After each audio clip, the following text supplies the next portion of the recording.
So our first question, and I think this might be good for Eric or Stefen, or actually anybody really. Can you speak to how potential rent increases may be mitigated by rent control programs, and if there are specific rent control policies that are needed to protect tenants during building electrification upgrades? This is from Danielle. Thank you, Danielle. Thanks, Danielle. Yeah, I could try to answer this. Based on our experience, rent control is something that's enacted citywide or a subset of cities. Regardless of whether the work is being done in buildings or not, we may be able to negotiate affordability requirements tied to specific local incentives, but I would work closely with your housing department to see what's possible in your jurisdiction.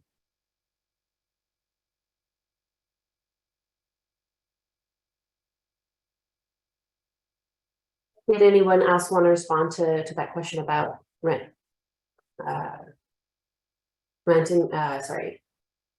control programs? If not, I'll shift to the next one. It's something similar. This is coming from Nick. I worry that for profit entities like rental housing owner groups, that they're using rent increases to dodge their responsibility for making their properties eliminate carbon pollution. Do you know what is the state doing to implement such a long-term and coordinated program to ensure safe rental buildings?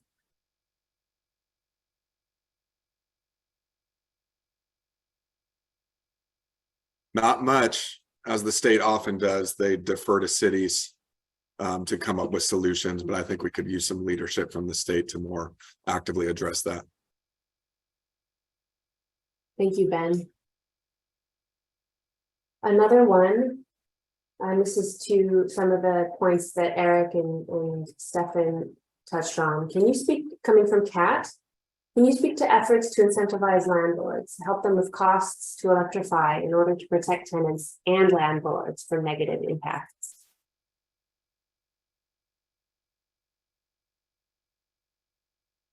I don't know if Stefen, you want to, I can take it if you want. Yeah, maybe, we do think that we need a Karenistic approach, that they're both extremely important. It is a good point that a Karen can make sure well-intending landlords are able to navigate electrification upgrades while supporting their tenants. However, tenant protections do need to still be in place to ensure landlords do not take advantage of their tenants, which causes more harm, so much harm to already disadvantaged communities. Stefen, did you want to speak to that one? That was about efforts to incentivize landlords. Any other details? Well, I mean, so, my colleague Alex is going to get into some of this later on.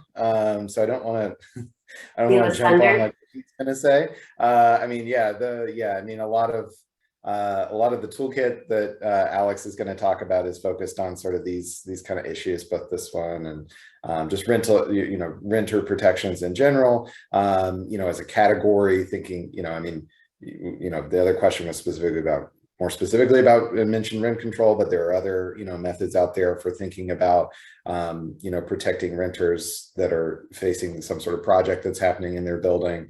And so yeah, I don't want to jump on Alex's toes, so I'll let him get into that some more.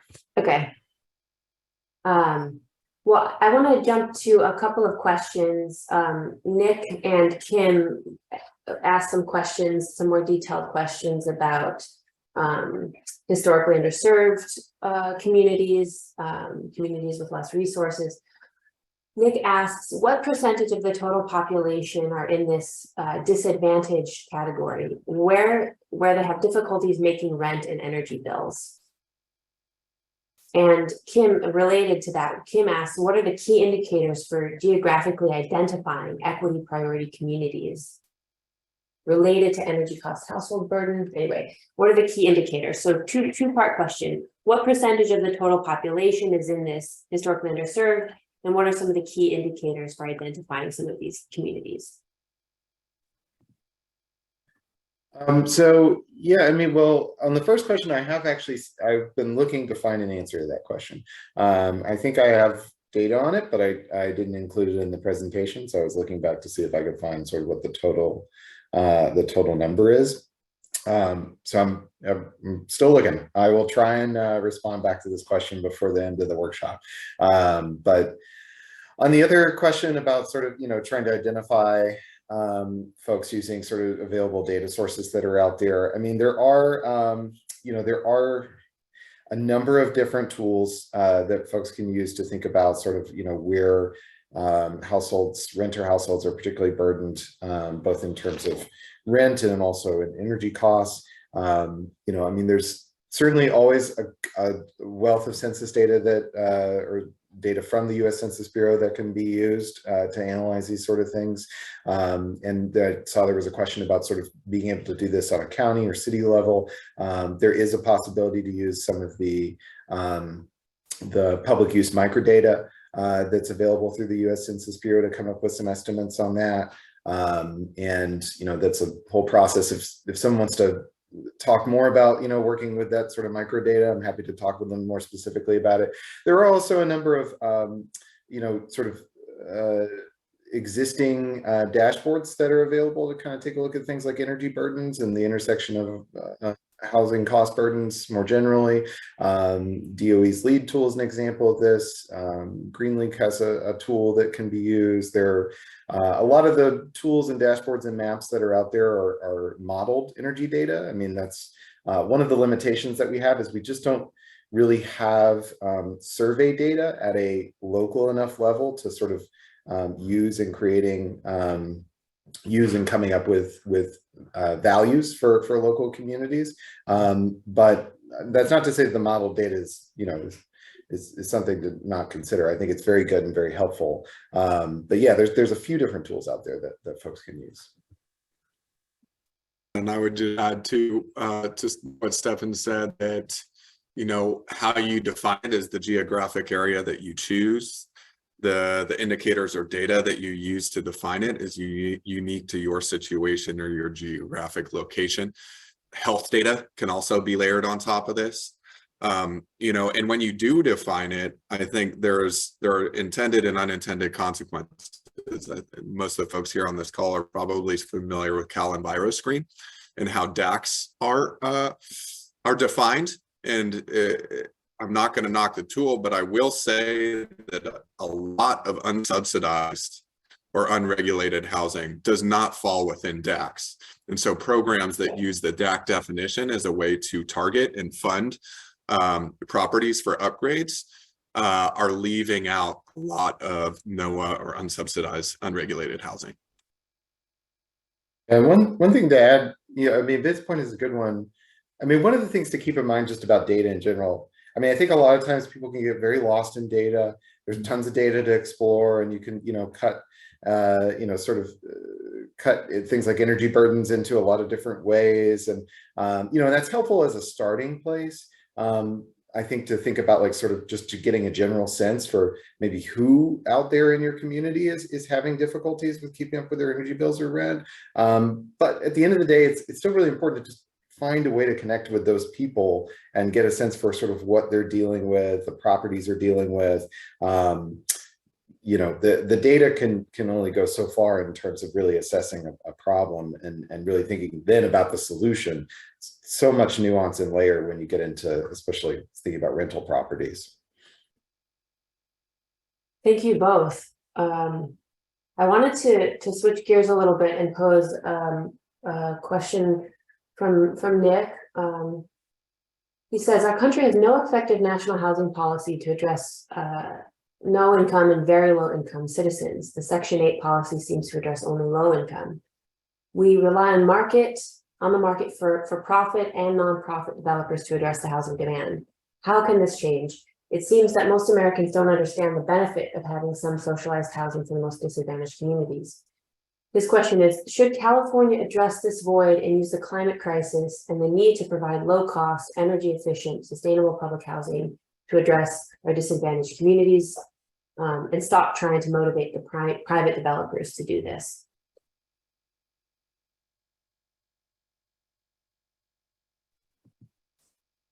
Well, I don't know that I can speak to the effectiveness of one versus the other. I mean, I know, public housing, is a lot of government here in the United States has moved away from public housing, but there has been a recent interest in coming back to it. And some states are actually taking a look and making investments in public housing. I think there's promise there and potential there, and sort of thinking about taking that approach versus sort of the market-based approach that's been in place for a while now. There are complications with public housing too, and I think there's a lot to be worked through, and I don't know that we have the answer just yet about the degree to which that's going to be a really surefire shot to address everything. But there's a lot of complicating factors to think about here. We didn't really, I think Eric got into this a little bit, but when thinking about the climate crisis and housing, it's not just thinking about affordability by itself, but also thinking about some things that are going to impact housing, like future extreme weather, disasters that may come along. These pose a real risk to a lot of the communities where low-income renters live right now, and to the finances of the owners that maybe own those properties, right? So, that's something to consider too, is sort of, location and thinking about, that intersection with those factors. But yeah, so I wish I had a better, better response, but that's, that's, I think, probably what best I can say on that question right now. Yeah, and I'll jump in here too. It's a multifaceted question, and to me, it kind of addresses, personal things as well. Do we see housing as a fundamental human right? That's a question for folks to answer. I also wanted to bring up that there's a new housing finance authority being launched here in the Bay. There was a launch party for it last week. Funds for it should be flowing in 2024, and they're estimating between 10 and $20 billion for the Bay Area region, for the Bay Area Housing Finance Authority, to fund new construction housing, but also to upgrade existing housing. The particulars of it aren't clear, but this is a lot of money to help jumpstart affordable housing in the Bay Area. So it's one way that we're getting at the issue. And I just remembered another thing that's kind of been I've realized over the course of my career with there's been a lot more kind of diversification of people's personal investment into real estate resources. And I think you've seen a lot of jump in speculation in the real estate industry, especially in multifamily and single family rental properties, that's putting upward pressure on pricing and also rents for those properties. Thank you. And I know, Jeffrey, you asked a question about creative financing solutions.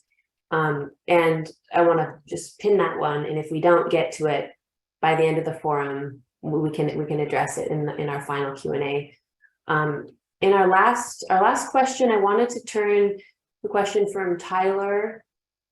He says, Eric mentioned that electrification costs can be somewhat offset with on-site generation, PVs, or photovoltaics.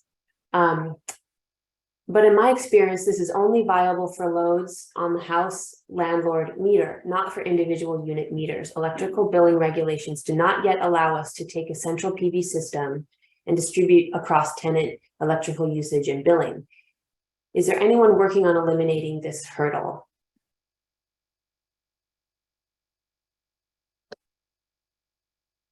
This isn't my expertise, but yes, and I will do my best to find some links and pop them into the chat over the course of the rest of the webinar here. Thank you, Ben. We have a couple minutes left. Laura Feinstein asks, California's low-income weatherization program pairs financial incentives for affordable housing landlords with agreements to limit rent increases. Do any of the speakers have comments on how effective that model is and how to transfer it to electrification incentive programs? I'm not familiar with the details of that. However, I know that the LIWIT program already works with deed restricted affordable housing properties, which have rent restrictions in place. So I'm not sure that that program is layering anything that's more restrictive than what they already have in place. I do know that the Bambi program has been keeping an ear to the ground on kind of innovative policies and programs that are addressing, how to keep landlords from passing off any or a kind of an unjustifiable or unreasonable rent costs associated with project upgrades, and covenants or something that pop up. However, and it's a legal mechanism. It's a bunch of legalese on a sheet of paper. You get an owner to sign it, and it says, hey, I'm not going to raise rents on my tenants, or I won't raise it more than this amount. However, I have not seen any, and please chime in if you have in the chat or the panelists, any covenants with teeth in that they can't be enforced. So an owner can sign it, and their intentions can be good, but that doesn't mean that they're legally binded to not raise the rents or not raise them more than a certain amount. So still more research and kind of keeping an ear to the ground on this one. Thanks, Ben. Jenny, I see your question about outreach channels. Stay tuned for our next presenter. They're going to be going into some of that as well. So, and Ben can also elaborate maybe later or in the chat on additional channels that they used for outreach as well. Okay, so with that, we're going to break for about 10 minutes. So we'll see you all back here at 10:40, and we're going to hear from Rich at San Francisco Department of the Environment and Avni Jamdar from Emerald Cities Collaborative. So thanks, everybody. See you in about 10 minutes.